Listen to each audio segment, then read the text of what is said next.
Chapter 27 Safes and Locks. Prior to this century, safes were not constructed to withstand the test of intense heat. Efforts were numerous, however, to render them safe against the entrance of thieves, but the ingenuity of the thieves advanced more rapidly than the ingenuity of safe makers. And the race between these two classes of inventors still continues. For with the exercise of a vast amount of ingenuity and intricate locks, aided by all the advancement of science as to the nature of metals, their tough manufacture and their resistance to explosives, thieves still manage to break in and steal. The only sure protection against burglars at the close of the 19th century appears to consist of what it was at the close of any previous century: the preponderance of physical force and the best weapons. Among the latest inventions are electrical connections with the safe, whereby tampering therewith alarms one or more watchmen at an ear station. A classification of safes embraces fireproof, burglar-proof safe, bolt-works, express and deposit safes and boxes, circular doors, pressure mechanism, and water and air protective devices. The attention of the earliest inventors of the century were directed toward making safes fireproof. In England, the first patent granted for a fireproof safe was to Richard Scott in 1801.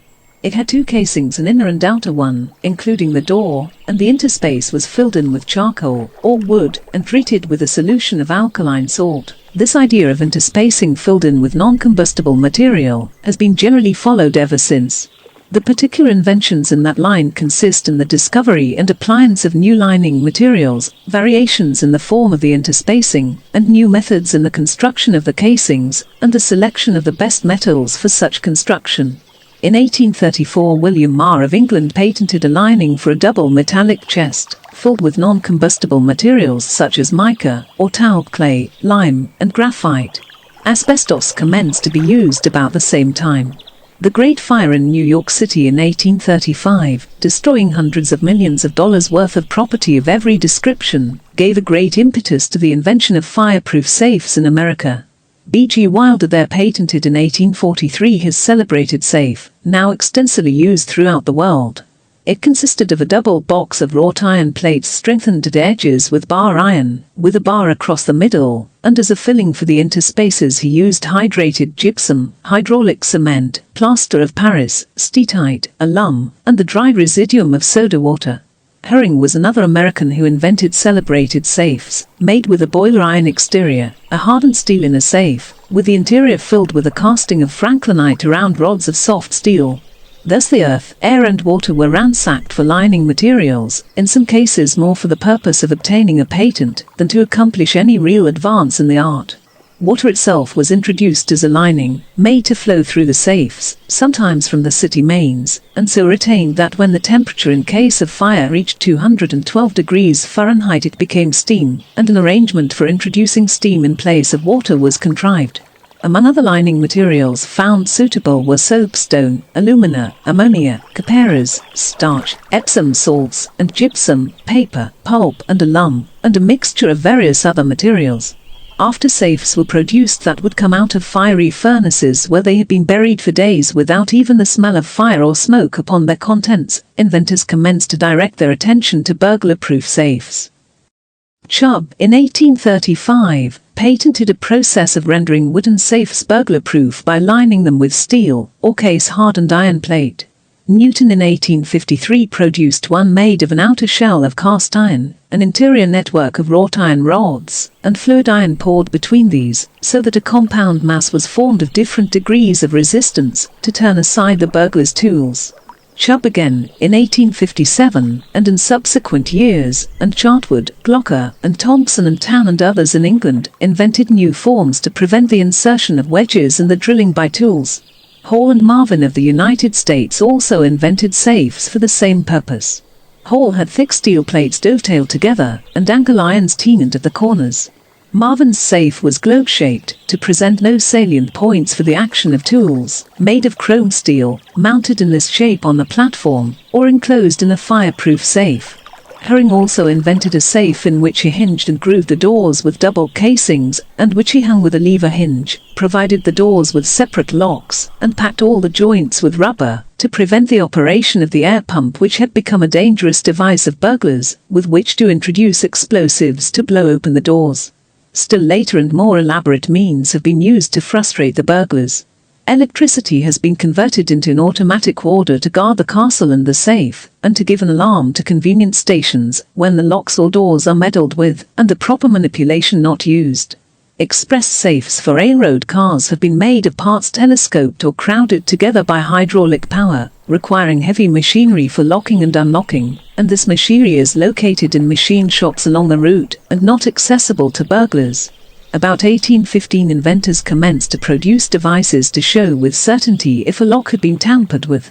The keyhole was closed by a revolving metallic curtain, and paper was secured over the keyhole. As a further means of detection, photographs of some irregular object are made, one of which is placed over the keyhole, and the other is retained. This prevents the substitution of one piece of paper for another piece without detection. A large number of patents have been taken out on glass coverings for locks, which have to be broken before the lock can be turned. These are called seal locks. Locks of various kinds, consisting at least of the two general features of a bolt and the key to move the bolt, have existed from very ancient days. The Egyptians, the Hebrews and the Chinese and Oriental nations generally had locks and keys of ponderous size. Isaiah speaks of the key of the house of David, and Homer writes sonorously of the lock in the house of Penelope, with its brazen key, the respondent wards, the flying bars and valves which, loud as a bull, makes hills and valley ring, so roared the lock when it released the spring. The castles, churches and convents of the Middle Ages had their often highly ornamental locks and their warders to guard and open them. Later, locks were invented with complex wards. These are carved pieces of metal in the lock which fit into clefts or grooves in the key, and prevent the lock from being opened, except by its own proper key. As early as 1650 the Dutch had invented the letter lock, the progenitor of the modern permutation lock, consisting of a lock, the bolt of which is surrounded by several rings, on which were cut the letters of the alphabet, which by a prearrangement on the part of the owner, were made to spell a certain word or number of words, before the lock could be opened. Carew, in verses written in 1621, refers to one of these locks as follows. As doth a lock that goes with letters, for, till every one be known, the lock's as fast as though you had found none.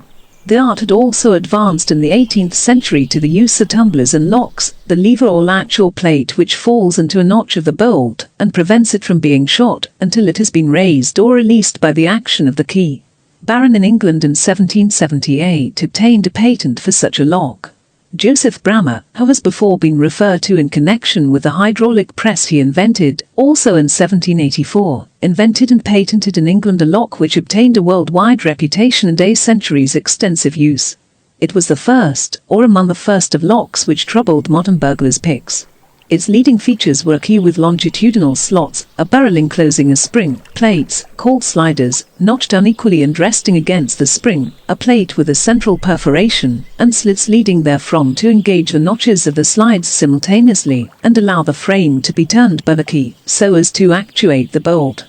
Chubb and Hobbs of England made important improvements in tumbler locks, which for a long time were regarded as unpickable.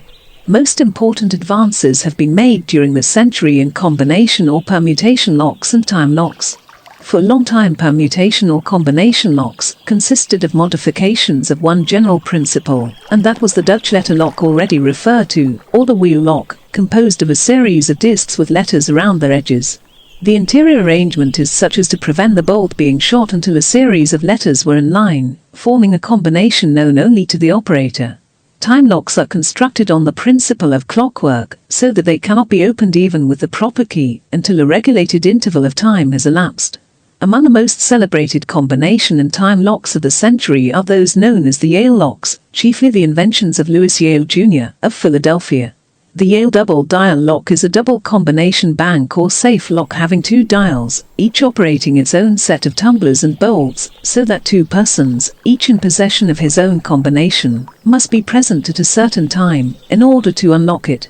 If this double security is not desired, one person alone may be possessed of both combinations, or the combinations may be set as one. In their time locks a safe can be set so as to not only render it impossible to unlock, except at a predetermined time each day, but the arrangement is such that on intervening Sundays, the time mechanism will entirely prevent the operation of the lock or the opening of the door on that day. Another feature of the lock is the thin flat keys with bevel-edged notchings, or with longitudinal sinuous corrugations to fit a narrow slit of a cylinder lock. to make locks for use with the corrugated keys, machines of as great ingenuity as the locks were devised. In such a lock the keyhole, which is a little very narrow slit, is formed sinuously to correspond to the sinuosities of the key. No other key will fit it, nor can it be picked by a tool, as the tool must be an exact duplicate of the key, in order to enter and move in the keyhole. Of late years numerous locks have been invented for the special uses to which they are to be applied. Thus, one type of lock is that for safety deposit vaults and boxes, in which a primary key in the keeping of a janitor operates alone the tumblers or guard mechanism to set the lock, while the box owner may use a secondary key to completely unlock the box or vault. Master or secondary key locks are now in common use in hotels and apartment houses, by which the key of the door held by a guest will unlock only his door, but the master key held by the manager or janitor will unlock all the doors. This saves the duplication and multiplicity of a vast number of extra keys. The value of a simple, cheap, safe, effective lock in a place where its advantages are appreciated by all classes of people everywhere is illustrated in the application of the modern rotary registering lock to the single article of mail bags. Formerly it was not unusual that losses by theft of mail matter were due in part to the extraction of a portion of the mail matter by unlocking or removing the lock and then restoring it in place. The United States, with its 76 million of people, found it necessary to use in its mail service hundreds of thousands of mail pouches, having locks for securing packages of valuable matter. But these locks are of such character that it is impossible for anyone to break into the bag and conceal the evidence of his crime. The unfortunate thief is reduced to the necessity of stealing the whole pouch. Losses under this system have grown so small as to be almost incapable of mathematical calculation. Safe and convenient locks for so very many purposes are now so common, even to prevent the unauthorized use of an umbrella, or the unfriendly taking away of a bicycle or other vehicle, that notwithstanding the 19th century dynamite with which burglars still continue to blow open the best constructed safes and vaults, still a universal sense of greater security in such matters is beginning to manifest itself, and not only the loss of valuables by fire and theft is becoming the exception, but the temptation to steal is being gradually removed.